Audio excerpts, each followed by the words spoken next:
Bonjour à tous. Nous allons aujourd'hui nous intéresser aux énergies universelles qui s'étalent entre le 23 et le 31 octobre 2024. Il se trouve que le Soleil rentre dans le signe du Scorpion le 22 à 22h15, voilà, donc on va plutôt ressentir son ambiance le 23. Tandis qu'en numérologie, eh bien, le mois d'octobre vibre sur le nombre 9.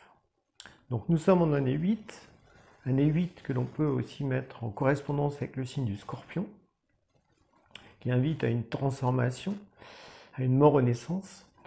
Et année 8-9, ben, c'est comme une sorte de climax dans la notion d'aboutissement, mais aussi de sacrifice.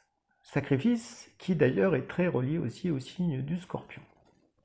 Donc le signe du Scorpion, il est à cheval entre un mois 9, le mois d'octobre, et un mois 1 pour novembre. Donc on voit bien la notion de mort, propre au Scorpion avec le 9, la fin de quelque chose, la fin d'un pan de vie, d'une façon de vivre, d'une part d'égoïsme, la fin voilà, d'une aventure, d'un projet, d'une relation, et en même temps, après, le renouveau, la renaissance pour le mois d'octobre, pour le mois de novembre. Voilà. Donc on est vraiment à cheval comme ça entre une sorte de passage à vivre, et donc c'est accentué par le fait que ce soit le nombre 9 ou le signe du Scorpion, eh bien ça met le doigt vraiment sur la notion de sacrifice. Il faut sacrifier quelque chose si l'on veut progresser, continuer d'évoluer. Donc on va essayer de voir à quoi ça peut correspondre, ce sacrifice. Le nombre 9, comme c'est octobre, c'est un mois 9, c'est un mois de bilan, de récapitulation. Donc qu'est-ce qui s'est passé depuis le 1er janvier de cette année? Et aussi, qu'est-ce qui s'est passé aussi dans les années précédentes? Donc c'est une sorte d'aboutissement où on nous demande de tirer des leçons, de faire preuve de sagesse, d'oser voir ce qui va, ce qui ne va pas, d'oser voir à la fois le bien que l'on a accompli, d'oser voir où on a manqué un petit peu de courage, d'engagement, de paresse. Voilà, on a fait preuve de paresse, on n'a pas osé manifester quelque chose de bien. Et d'un autre côté aussi voir quels sont les travers, les faiblesses, les défauts qui sont peut-être bien sur le devant de la scène dans la vie de chacun. En tout cas, il y en a un ou deux, certainement. Si on est relativement à l'écoute de son monde intérieur, de ce qu'on vit, on essaie de comprendre le sens de sa destinée, forcément, on voit qu'il y a quelque chose qui ne va pas, qu'il faut justement, on est invité à nous transformer dans une certaine mesure.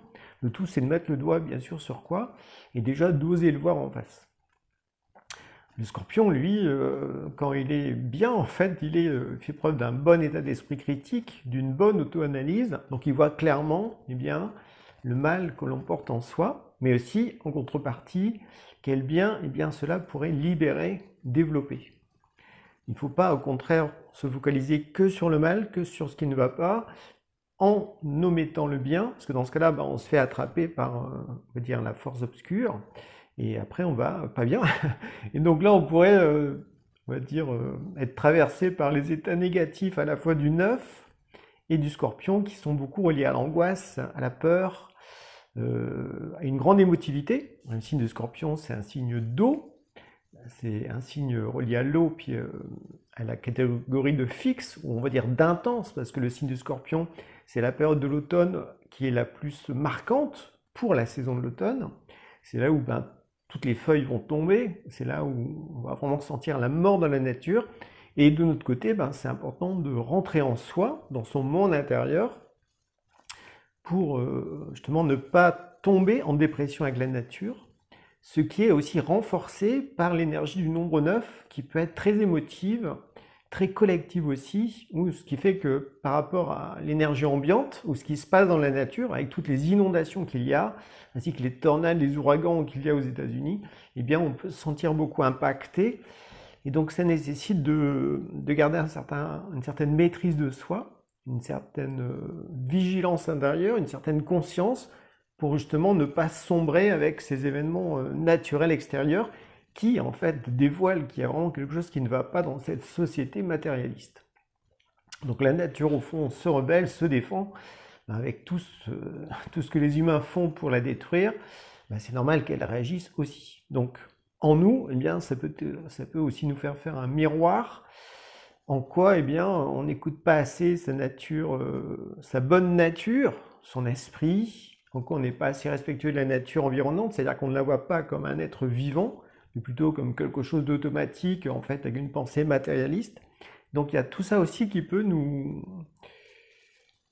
stimuler à accroître notre questionnement, notre interrogation, notre discernement, notre appréciation pour mieux percevoir qu'est-ce qui se joue actuellement dans la vie de chacun et aussi dans le monde et dans la nature. Donc tout ça, voilà, d'où cette notion de bilan, d'avoir une vision claire de ce qui s'est passé pour en tirer des leçons, être aussi en paix avec certaines situations, donc ça peut nécessiter un travail sur soi. Donc là encore, le travail sur soi, c'est très relié au scorpion aussi. Justement, on va mettre la lumière sur un travers, une faiblesse, un défaut, et on va la transformer pour devenir meilleur. Dans tous les cas de figure, la notion de sacrifice nous montre que durant cette période, entre le 23 et le 31 octobre, il y a une sorte de défaut que l'on a en soi, une faiblesse majeure qui va être comme exacerbée, mise en lumière. Et donc si on ne veut pas la voir, on va fuir, on va être très agité, on va être très émotif, tout ça, on va chercher un sauveur à l'extérieur. Mais si on accepte d'oser voir ça en face, eh bien ça peut nous donner la force pour entamer sa transformation. Voilà. Si c'est un défaut, pour le résorber, mettre à la place une bonne qualité. Et si c'est une faiblesse, un manque, au contraire, développer de nouvelles capacités qui vont permettre de combler ce manque ou cette faiblesse. Mais ça, au fond, ça ne sera possible que si on sort de sa personnalité, que si on capte quelque chose qui est transcendant, qui est plus grand que soi. C'est pour ça que le nombre 9 est relié à la sagesse universelle, aux valeurs universelles, donc aussi aux idéaux spirituels, ou aux grandes images spirituelles. Et le scorpion, lui, pour se transcender, il a besoin d'un moteur, il a besoin d'un feu. Et ce feu de la passion qu'il peut saisir en soi, eh bien c'est vers quelque chose de plus grand, de plus élevant. C'est un petit peu comme si le scorpion voulait devenir un aigle, qui est la note supérieure de ce signe du zodiaque. Donc, d'où l'importance d'un côté, on voit ce qui ne va pas en soi, un défaut, une faiblesse, un travers, un manque profond, majeur, et de l'autre côté, eh bien, un super bien qui est presque sur l'autre plateau de la balance par rapport à ce travers, et que l'on va nourrir aussi, de façon à pouvoir effectuer un bon travail sur soi, et pouvoir dévitaliser l'énergie que l'on met dans ce qui ne va pas, pour récupérer cette énergie, et là, un peu comme un sablier en fait, l'orienter vers ce qu'il doit être développé de nouveau, parce que le 9 c'est aussi quoi de nouveau, donc c'est qu'est-ce qui est différent de ce que je connais, voilà. Et le scorpion, c'est la renaissance, donc on renaît à quelque chose de nouveau aussi. Donc il y a vraiment ce passage de cap entre fin octobre et début novembre que l'on peut vivre, mais pour ça, ça nécessite une grande mise en lumière d'un travers, d'un défaut, d'une faiblesse, d'un vice que l'on peut avoir, et en contrepartie d'un bien. Donc ça peut être une vertu à développer, un idéal à cultiver, un projet empli d'esprit, une valeur universelle que l'on va mettre en pratique, comme s'il fallait vraiment peser les deux. Et forcément, il y aura une bataille en soi, parce que l'ego, lui, ne veut pas se laisser faire. L'ego, lui, ne veut pas changer. Lui, veut rester dans les acquis. Et à ce moment-là, le 9, quand il ne veut pas être vécu, quand il ne veut pas passer au neuf, au nouveau, eh bien, tout comme le scorpion, il est beaucoup dans l'attachement possessif, dans la fixité. Voilà. Et donc là, on comprend la notion de signe fixe pour le scorpion. Et le 9, c'est la notion de... On reste figé sur des expériences, sur un attachement des gens, sur un fonctionnement, sur un travers de sa personnalité. On y tient parce qu'en fait, ça nous donne un sentiment d'existence. Mais en fait, tout ça, en fond, c'est l'ego. C'est l'ego qui ne veut pas changer. D'où ce besoin de décollement durant cette période pour toucher quelque chose de plus grand, de plus élevant, relié à notre esprit, à notre âme céleste ou à notre moi supérieur, qui va nous apporter la force justement d'opérer ce combat intérieur, cette transformation, pour pouvoir au fond renaître à de nouvelles valeurs en novembre. Voilà. Donc c'est une sorte de combat mené durant cette période, mais avant ça, il y a la mise en lumière. Tout doit être bien clair. Il faut faire preuve vraiment être honnête avec soi-même, être sincère, oser voir la vérité en face. Qu'est-ce qui bloque en soi? Voilà. Qu'est-ce qui bloque notre évolution et qui nous empêche en fait de passer un cap ou de lâcher vraiment un passé pour toujours. Donc c'est intéressant parce que le signe du Scorpion, c'est le signe des héritages. Donc l'héritage, on peut le comprendre de plusieurs manières. Soit c'est un héritage, ben voilà, on a un parent qui est mort, et ben on récupère une part d'argent, une part de matériel, voilà, ça peut être ça. On peut aussi naître avec un certain don artistique, médiumnique, créatif, qui sont naturels, c'est un héritage. On peut récupérer une place sociale, etc. Dans tous les cas de figure, dès qu'il est question d'héritage, on a tendance au fond à s'identifier à ça, à exister à travers ça, et donc à être attaché à un rôle, à une place sociale, à une image que les gens ont de nous. Et donc ça peut être aussi dans le cheminement spirituel, on a atteint un certain niveau à une période donnée, et on y reste attaché, on est figé là-dedans, et on ne veut pas la lâcher, même si entre-temps il s'est passé des années, on a carrément changé de vie, il s'est passé plein de choses dans notre existence, mais on reste attaché à ce sommet qu'on a atteint, c'est notre héritage, et on a l'impression qu'on ne peut pas le lâcher parce qu'on n'existe plus, parce qu'on s'est aussi construit dessus en tant que personnalité. Et donc il y a, durant cette période, entre le 23 et le 31 octobre, on peut être face comme ça à une part d'héritage qui, au fond, alimente notre travers, notre défaut, notre faiblesse, et qui, en fait, nous empêche d'aller vers autre chose, d'aller vers ailleurs.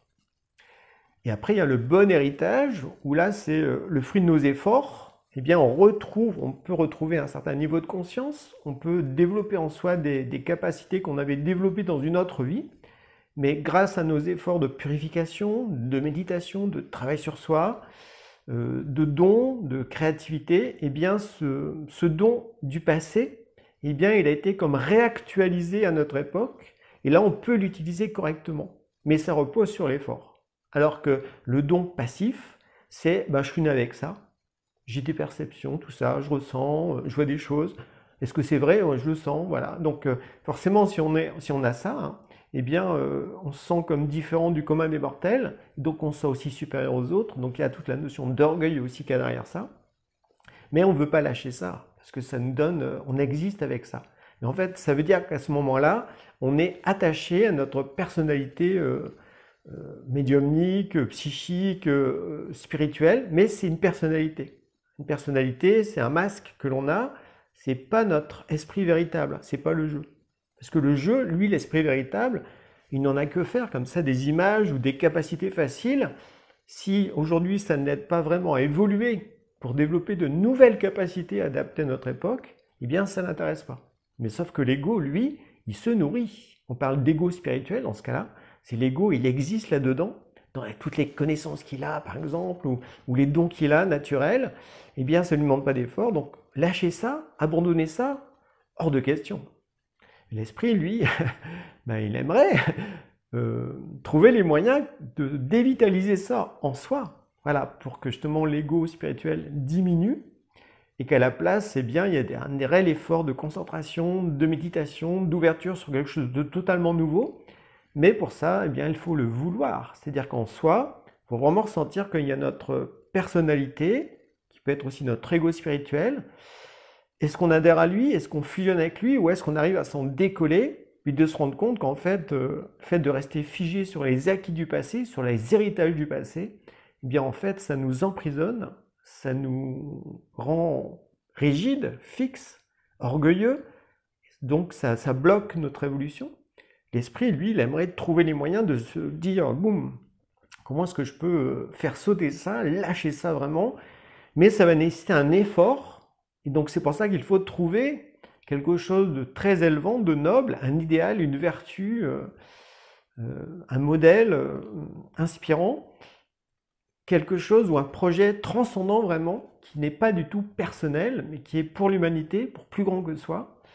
Il faut trouver quelque chose de plus grand, mais qui va nous demander un dépassement, un effort, une transcendance, mais en même temps, dedans, on va exister véritablement. On va utiliser notre pensée avec discernement, on va ouvrir notre cœur pour le faire avec amour, et on va agir avec individualisation, en étant pleinement conscient de ce que l'on fait, et en y mettant le maximum de lumière, d'amour, de vie, de bonté, de justice, d'harmonie, enfin bref, à chacun de trouver l'idéal qui peut le transporter et qui peut l'aider justement à lâcher un bout de son héritage du passé, qu'il soit matériel, spirituel, psychique, social, politique, on s'en fout.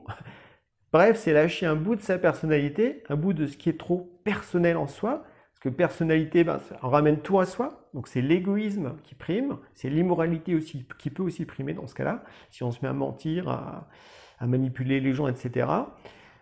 Et à l'inverse de ça, l'esprit, lui, aspire à la vérité, aspire à la fraternité, à l'amour, à la liberté véritable. Et donc pour ça, ça nécessite un arrachement, le fait de sacrifier une partie de son héritage, un bout de son ego, on veut dire, voilà, une part d'égoïsme, pour sacraliser davantage notre vie, percevoir mieux l'esprit en soi, et aussi l'esprit en l'autre, l'esprit dans la nature, le lien avec le monde spirituel. Il y a tout ça qui, je pense, se joue durant cette période du Scorpion, avec cette mise au point, ce besoin de sacrifice pour fin octobre, en fait. Voilà. Ça me semble assez intense, et vu ce qui se passe dans le monde, avec les catastrophes naturelles qui ne vont faire que s'amplifier, hein, parce que là on est en année 8, mais après, quand on va rentrer en 2025, en année 9, ça fait une récapitulation des 8 années qui viennent de passer, donc tout va être amplifié.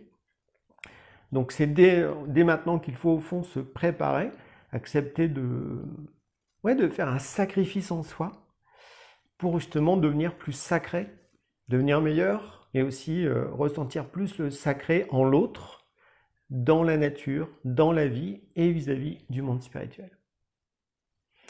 Donc voilà ce que j'avais à vous partager pour cette période entre le 23 et le 31 octobre 2024.